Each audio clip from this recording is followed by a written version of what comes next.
नमस्कार, India news देख रहे हैं आप और मैं हूं आपके साथ सचिन दुबे। सरकार भले ही भ्रष्टाचार पर जीरो टॉलरेंस की बात कह रही हो, लेकिन अफसर ही सरकार की किए पर पलीता लगा रही हैं। फिरोजाबाद के शिकोहाबाद से विधायक डॉक्टर मुकेश वर्मा ने अधिकारियों पर कमीशन लेने का आरोप लगाया है। विधायक मुकेश वर्मा ने नहर में लगाई जा रही दीवार में घटिया सामग्री का इस्तेमाल कर रहे अधिकारियों पर नाराजगी व्यक्त की है। बता दें कि सिंचाई विभाग के अधिशासी अभियंता जेके लाल 48 लाख की लागत से दीवार का निर्माण करा रही हैं, लेकिन यह निर्माण महज नाम मात्र का है, क्योंकि इस दीवार पर लगाई जाने वाली ईंटों को हाथ से तोड़ा जा सकता है और खुद विधायक मुकेश वर्मा ने ईंटों को तोड़कर दिखाया। विधायक ने कहा कि सिंचाई विभाग के अधिकारी कर्मचारी योगी सरकार के छवि को धूमिल कर रही हैं, भ्रष्टाचार की दीवार खड़ा कर रही हैं। ठेकेदार से लेकर अफसर तक सब भ्रष्टाचार में लिप्त हैं। ऐसे में बड़ा सवाल है कि भ्रष्टाचार की नहर का आखिर गुनहगार कौन है? भ्रष्टाचारियों पर आखिर कार्रवाई कब तक की जाएगी?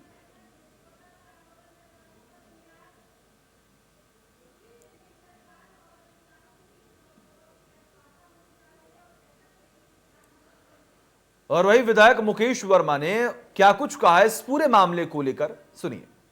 बिल्कुल पीली ईंट यहाँ पे इस्तेमाल हो रही है।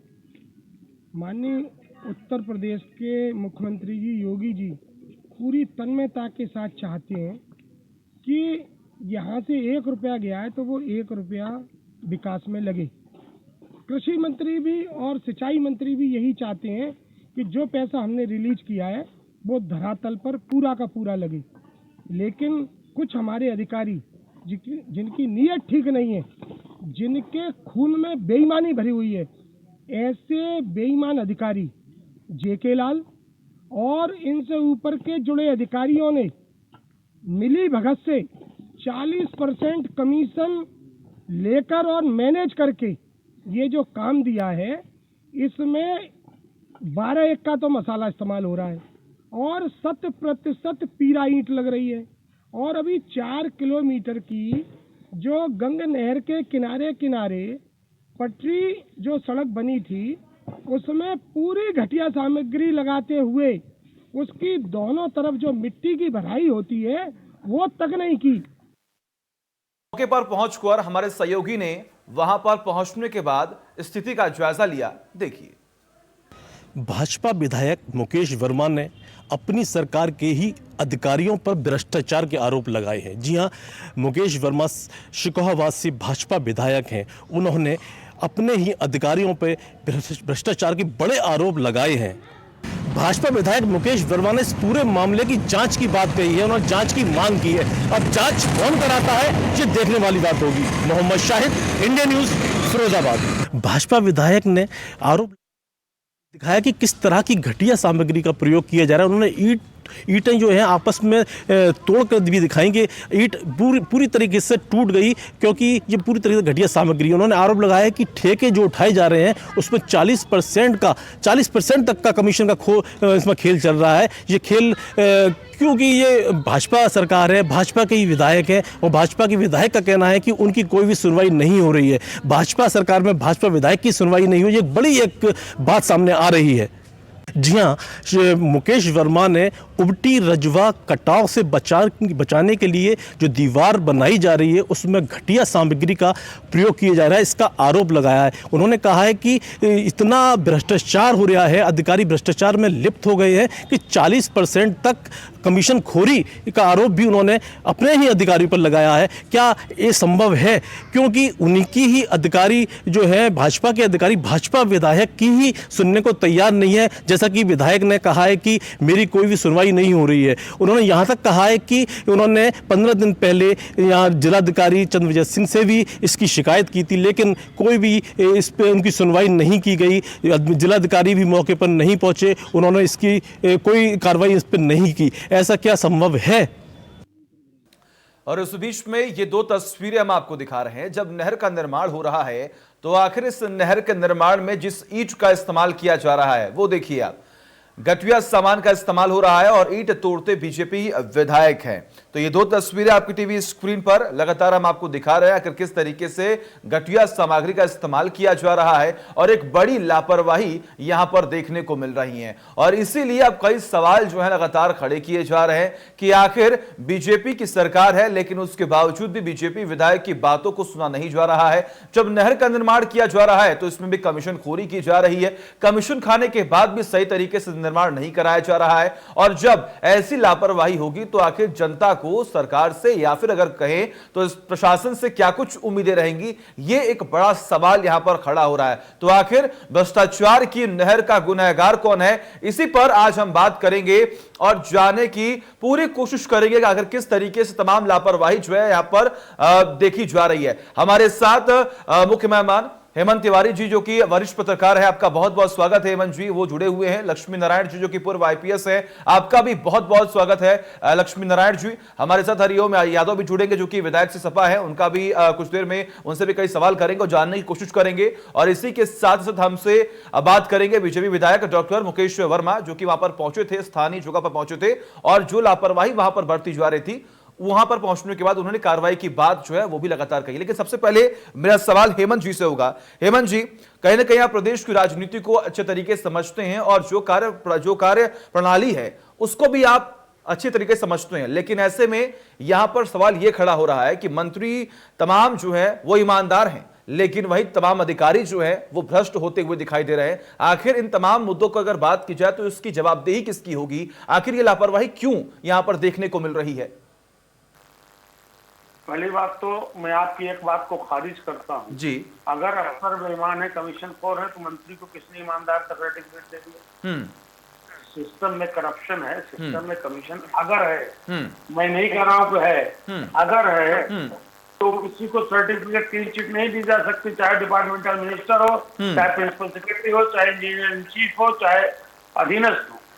प्रश्न यह है ये करप्शन जो बहुत वर्षों से उत्तर प्रदेश में खास तौर से हमारे सिस्टम को तबाह करने का बहुत बड़ा अभिशाप बन गया है, वो रुक क्यों नहीं रहा? प्रश्न है 325 विधायकों की बहुत बड़ी मजबूत सरकार, योगी आदित्यनाथ जैसा ईमानदार और प्रश्नी छवि वाला मुख्यमंत्री, सिस्टम में खराब लोगों को दंड देने की प्रक्रिया, उसके बावजूद ये करप्शन क्यों नहीं रुक रहा है?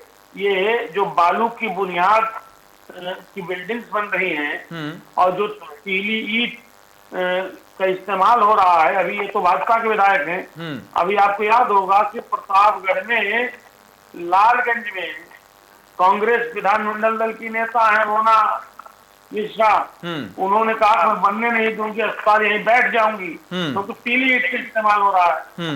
मैं बार बार तो ही कहता हूँ कि भाषण से भ्रष्टाचार समाप्त नहीं होता और इसके लिए जमीन देखनी होती है।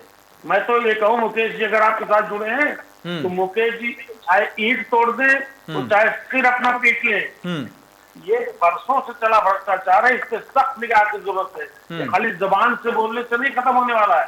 और यही बात योगी आदित्यनाथ जी को भी सोचनी चाहिए क्योंकि वो परिश्रमी है, ईमानदार है, जीरो टॉलरेंस का उनका अपना नजरिया आइडिया है करप्शन पे। तो जमीन देखनी पड़ेगी साहब, क्योंकि जमीन वर्षों से खोखली कर दी गई है, खराब कर दी गई है, सब कमीशन मांगते हैं, सबको पैसा चाहिए, तो ये देखना पड़ेगा ना पैसा कौन ले रहा है। अगर निचले स्तर पर फिरोजाबाद में नहीं सचिन, मेरी बात सुनिएगा, अगर फिरोजाबाद में सत्तारूढ़ पार्टी का विधायक कहता है कि 40% कमीशन जा रहा है तो अकेले उसको जेई और एई और एक्सचेंज थोड़े ले रहा होगा, तो कहां तक पहुंच रहा होगा? इसको समान दृष्टि समझा जा सकता है। ठीक है, बड़ी गंभीर बीमारी है। ठीक है, ठीक है हेमंत जी, ठीक है। तो कहने का आपका ये कहना है कि सिर्फ भाषण से नहीं, एक्शन भी लेना बहुत जरूरी है और जो सत्ता पक्ष सरकार है वो सिर्फ भाषण न दे, कार्रवाई करे, तब जाकर ये जो करप्शन का सिस्टम बना हुआ है वो खत्म होगा। हमारे साथ हरिओम जी जुड़े हुए हैं, हरिओम यादव जी जो कि सपा से विधायक है। हरिओम जी, आपका बहुत बहुत स्वागत है इंडिया न्यूज पर। मेरा सवाल आपसे इतना है कि देखिए लगातार अगर बात की जाए तो फिरोजाबाद के शिकोहाबाद में एक मामला देखने को मिला है जहां पर नहर का निर्माण किया जा रहा था, लेकिन वहां पर जो सामग्री इस्तेमाल की जा रही थी वो बेहद खराब थी। इस पे आपका रिएक्शन क्या होगा? देखिए इस सरकार में कमीशन खोरी अन्य सरकारों की तुलना में 4 गुनी बढ़ गई है। और मैं समझता हूं कि ठेकेदार जेई तक के कमीशन की वो नहीं है, ये मंत्रियों तक और ऊपर हेड ऑफिस तक कमीशन जा रहा है। नहीं, जेई और ठेकेदार की इतनी हैसियत नहीं है कमीशन अकेला खा जाए जी। इसमें ऊपर के जो बड़े वो हैं, बड़े लोग हैं, उनको तो कभी पकड़ा नहीं जाता, छोटों की गर्दन दबा दी जाती है। हम चाहते हैं कि इसमें जो मंत्रियों तक और विभागीय अध्यक्षों तक कमीशन जा रहा है उनके खिलाफ भी कार्रवाई होनी चाहिए। और सत्ता पक्ष का ये भी बड़ी शर्म की बात है कि सत्ता का एमएलए चिल्ला रहा है कि हमारी जनपद में कमीशन खोरी हो रही है और सत्ता के एमएलए की नहीं सुनी जा रही। तो मैं समझता हूँ सरकार में विधायकों की तो वो ऐसे मान लिया छिड़िया बकरिया घूम रहे हैं, जिन्हें कोई पूछ नहीं रहा सत्ता के एमएलए। और इनसे तो अच्छे हम विपक्ष के विधायक हैं जो अपना लड़के और अपने काम करा लेते हैं, जनता की मदद करा लेते हैं। इन्हें तो सत्ता के एमएलए को कोई नहीं पूछ, दरोगा भी हाथ नहीं डालना। तो ये स्थिति जब ब्यूरोक्रेसी प्रजातंत्र में हावी हो जाएगी तो फिर प्रजातंत्र नहीं चलेगा और जनता की फिर मदद नहीं हो पाएगी। जनता की मदद जनप्रतिनिधि कर सकते हैं, उन्हीं को स्थिति पता है कि जनता हमारी कहाँ परेशान है, अधिकारियों को नहीं मालूम है। ठीक है। और एक बात और आपको बता दें जी जी, जनप्रतिनिधि को तो हर 5 साल बाद परीक्षा देनी पड़ती है और ब्यूरोक्रेसी तो एक बार परीक्षा दे के जीवन भर मौज मारती है।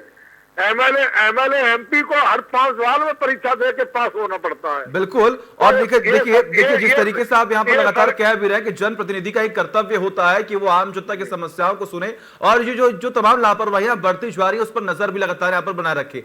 लक्ष्मी नारायण जी, मेरा सवाल अब आपसे यहाँ पर ये होगा कि देखिए कार्रवाई अगर लगातार की जाए तो उसमें प्रशासन का भी एक अहम रोल होता है, लेकिन यहाँ पर अगर बात की जाए तो जिस तरीके से स्थानीय प्रशासन या फिर आला अधिकारी कार्य करते हैं आखिर उन पर भी तो कई सवाल खड़े किए जाते हैं। वही तो मैं कह रहा हूँ जी। आऊंगा हरिओम यादव जी, आऊंगा आपके पास आऊंगा। मेरा सवाल लक्ष्मी नारायण जी से है जी। बोले। इसको थोड़ा सा और भी गहराई से देखने की जरूरत, क्योंकि देखिए भ्रष्टाचार वो सिस्टम का पाइप, आपका सिस्टम जितना खराब होगा भ्रष्टाचार उतना ही अधिक। अब मैं आपको एक उदाहरण देता हूँ। आज से 10-15 साल पहले रेलवे का रिजर्वेशन कराने में कितनी दिक्कतें और कितने भ्रष्टाचार से गुजरना पड़ता था। आज ऐसी स्थिति नहीं है। क्यों?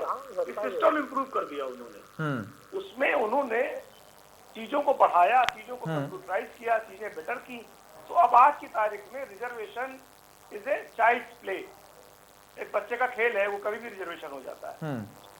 उसी तरीके से आप जो भी प्रोसीजर अडॉप्ट करते हैं ठेकेदारी के लिए, अन्य कामों के लिए, उसमें जितने ज्यादा पैरामीटर आप डाल करके अपने ठेके को रोड करेंगे और तब तो मेरिट जब बात करूं तो स्वाभाविक से भ्रष्टाचार नहीं आए। ये तो एक सामान्य। अब एक बात देखिए, यदि ये मुद्दा उठाया गया है कि नहर पर दीवार पे लगाई तो जिला ये कर्तव्य था कि वो इमीडिएटली सेंट्रल की टीम को भेज करके वहां की रिपोर्ट आ जाए और इसके बाद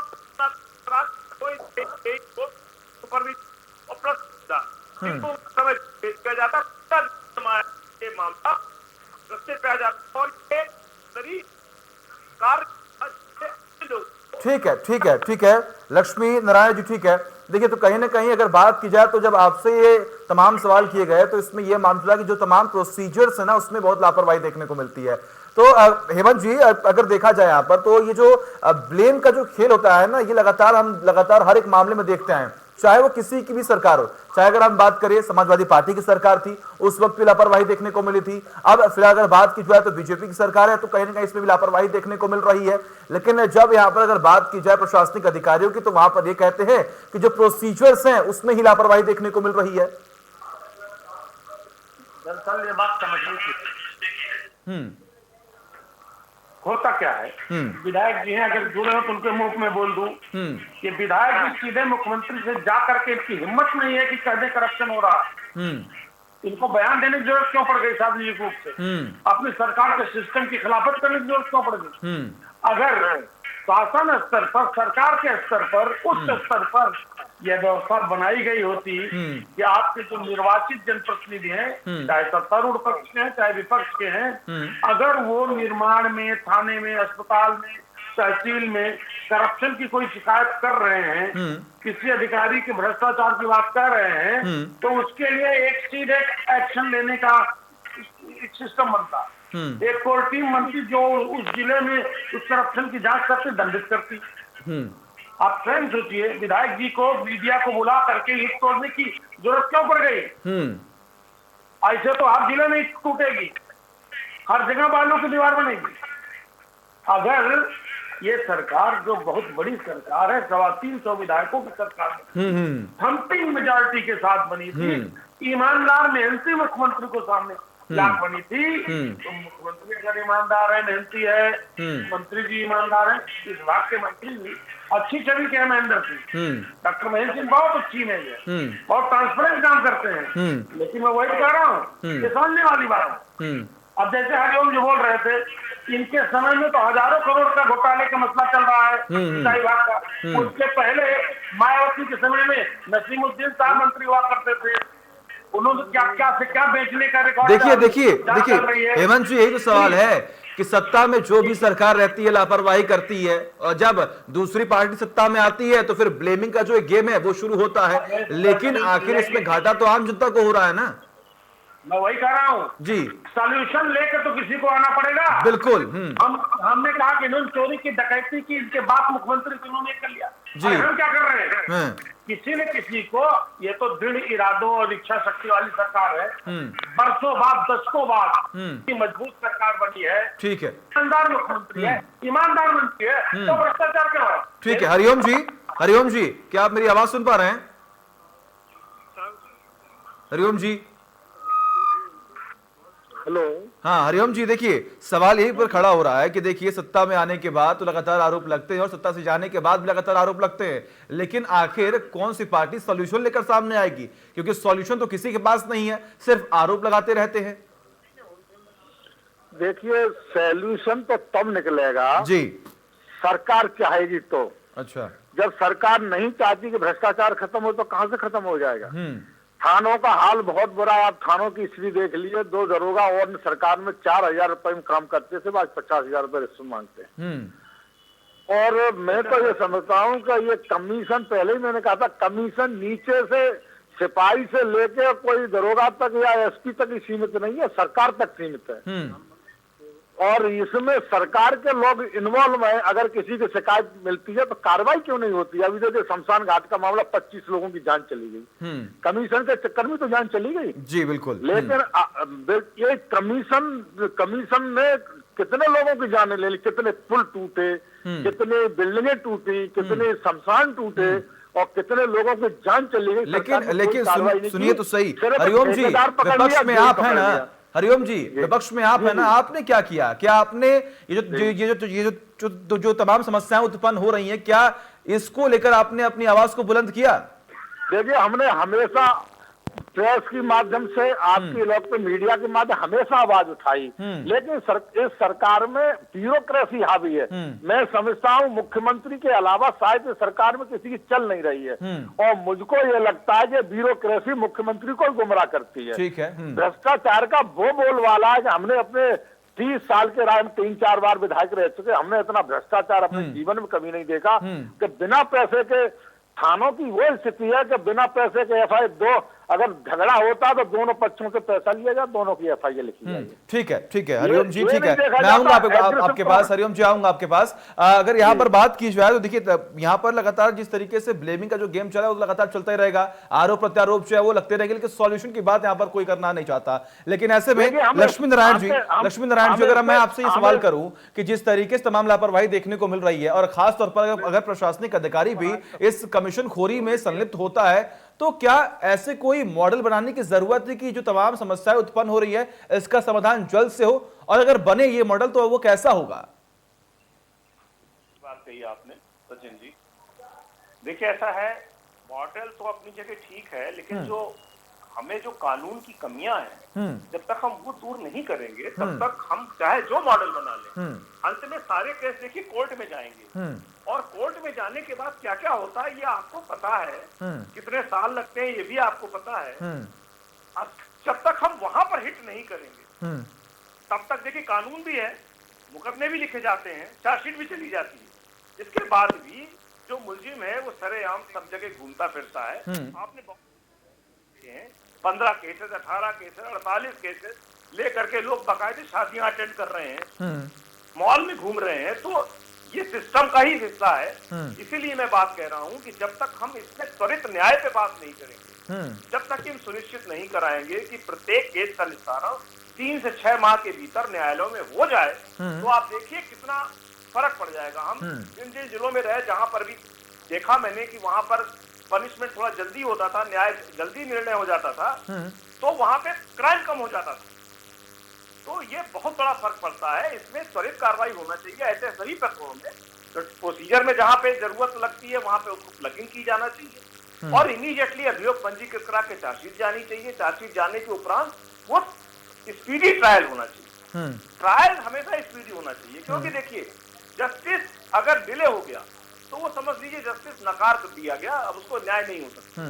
तो इसलिए जस्टिस पे ध्यान देने पे जरूरत है। हमें उस बिंदु पे सारा प्रशासनिक अमला, सारा जो है आपका पार्लियामेंट, सारा जो है विधायक सभा, ये सब फेल हो जाते हैं जब बात न्यायपालिका की आती है। तो जब तक हम इन मुकदमों के निस्तारण में त्वरितता पे नहीं जाएंगे, तब तक हम किसी भी सिस्टम को बना के देख ले, वो कभी सफल हो ही नहीं पाए। ठीक है, आप सभी का बहुत बहुत शुक्रिया, आपने अपना कीमती वक्त हमें दिया। और कहीं ना कहीं अगर बात की जाए तो लगातार विचार विमर्श करने के बाद यही मालूम पड़ता है कि तमाम चीजों में खामियां जो हैं वो पाई जा रही है, और इन खामियों को दुरुस्त करना बेहद जरूरी है। फिलहाल हमारे इस खास पेशकश में बस इतना ही। देखते रहिए इंडिया न्यूज। नमस्कार।